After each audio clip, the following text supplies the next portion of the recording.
Kamusta po kayo? Welcome to Tagalog Bible Voice. Leviticus chapter 21.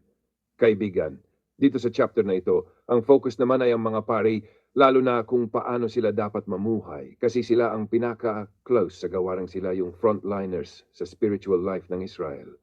Nagsimula si God sa utos kay Moses para sa mga pari. Hindi sila basta pwedeng humawak o lumapit sa patay na tao kasi nagiging unclean sila. Pero may exception. Pwede kung immediate family, magulang, anak, kapatid, o unmarried na kapatid na babae. Parang ganito lang yan. May special responsibility sila, kaya kailangan extra careful. Hindi dahil mas mataas sila sa iba, kundi dahil mas malapit sila sa sacred duties. Tapos sinabi rin na hindi sila pwedeng gumawa ng mga pagan morning practices tulad ng pag-ahit ng ulo sa kakaibang paraan o paghiwa sa katawan. Noon kasi may mga ganitong ritual sang ibang bansa kapag may patay. Sinasabi ni God, iba kayo, huwag ninyo silang gayahin. Kasi ang pari dapat nagpapakita ng holiness, not just sa loob ng tabernacle, kundi pati sa itsura at actions nila. Pagdating sa marriage, sinabi na ang pari ay hindi dapat mag-asawa ng prostitute o babae na may questionable background. Dapat maingat sila sa pagpili ng asawa kasi connected ito sa kanilang role. At kung ang anak na babae ng pari ay naging prostitute, mabigat ang consequence. Bakit? Kasi parang nadadala ang dishonor sa buong priestly family.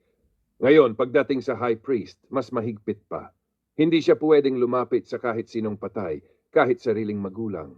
Hindi rin siya pwedeng magpakita ng matinding signs ng mourning tulad ng pagwasak ng damit o pagpapabuhagag ng buhok. Parang sinasabi, kahit sa pinakamabigat na personal na moment, kailangan pa rin niyang panatilihin ang kanyang role at holiness. Ang bigat nito, no? At sa pag-aasawa, ang high priest ay dapat virgin ang mapapangasawa, hindi widow o divorced. Again, hindi ito tungkol sa pagiging better, kundi sa simbolo ng purity sa kanyang tungkulin. Ngayon, ito yung interesting part. Kung ang isang pari ay may physical defect, halimbawa bulag, pilay may deformity o ibang kondisyon, hindi siya pwedeng mag-offer ng sacrifices sa altar. Pero, and this is important, pwede pa rin siyang kumain ng holy food. Ibig sabihin, bahagi pa rin siya ng priesthood, hindi siya tinataboy. Parang ganito, may role na hindi niya magagawa, pero hindi ibig sabihin wala na siyang place. Kasama pa rin siya. Medyo sensitive itong part, kaibigan, pero sa context nila noon ang pagiging without defect ay simbolo ng completeness at perfection, parang offering na walang kapintasan. Interesting fact, sa Old Testament system, ang panlabas na wholeness ay madalas simbolo ng spiritual truth. Pero habang tumatagal ang story ng Bible, makikita natin na mas pinapahalagahan ni God ang puso kaysa sa physical condition. Sa dulo, malinaw ang message. Ang mga pari, lalo na ang high priest, ay dapat maging halimbawa ng holiness sa buhay, sa pamilya, sa katawan, at sa serbisyo. So ano ang take-away natin, kaibigan?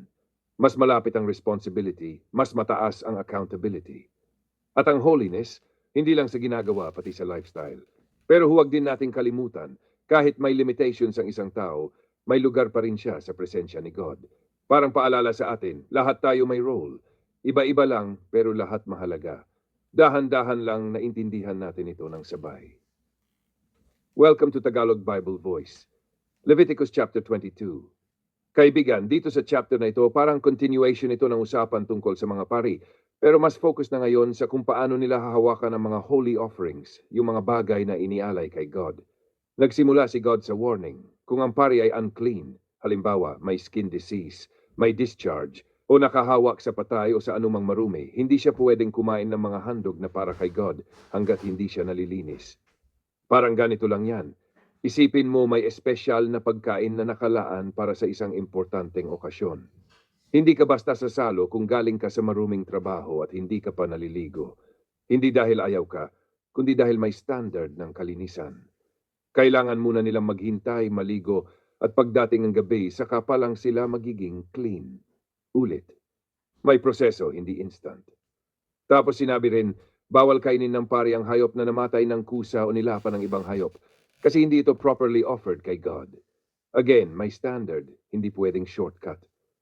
Ngayon, pagdating sa kung sino ang pwedeng kumain ng holy food, hindi lahat pwede. Tanging ang pari at ang kanyang pamilya lang, yung mga kabilang talaga sa kanyang household, ang pwedeng kumain. Kung may bisita lang o hired worker, hindi pwede.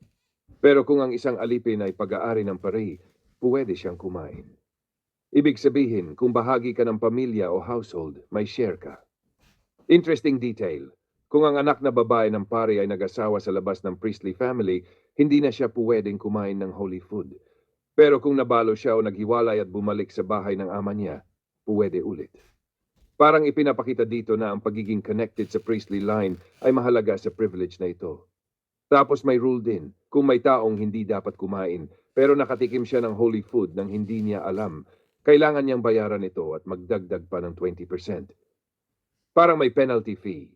Parang nangyari sa'yo, nakakain ka ng pagkain na hindi pala para sa'yo, so kailangan mong i-correct ang pagkakamali mo. Ngayon, kaibigan, lumipat tayo sa mga handog mismo. Sinabi ni God na ang mga hayop na iaalay ay dapat without defect. Ibig sabihin, walang pilay, walang sakit, walang kapintasan. Parang kung magbibigay ka ng regalo sa mahal mo, hindi yung sirang gamit o tira-tira lang.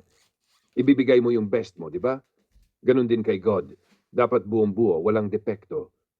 Kung may kapansanan ng hayop, hindi ito tatanggapin bilang offering kasi hindi nito nire-represent ang honor at respect na dapat ibigay kay God. May detail pa. Kapag bagong panganak ang hayop, kailangan lumipas muna ang 7 araw bago ito pwedeng ialay. Sa ika-8 araw pa lang pwede.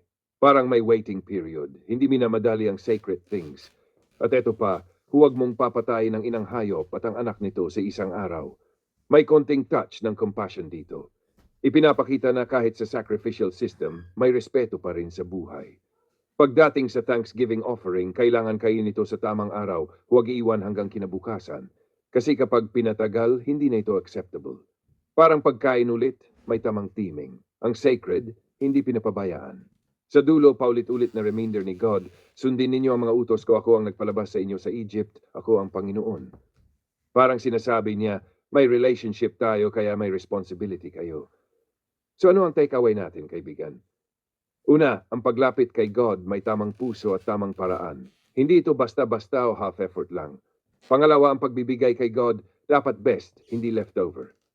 Kasi kung ano ang binibigay natin, nagpapakita kung gaano natin siya pinapahalagahan. At pangatlo, kahit sa maliliit na detalye, may meaning. Holiness is not just big actions, kundi pati sa simple everyday obedience. Parang relasyon din, hindi lang sa malalaking gestures na susukat, kundi sa consistency. Dahan-dahan lang, kaibigan. Iniintindi natin ng sabay.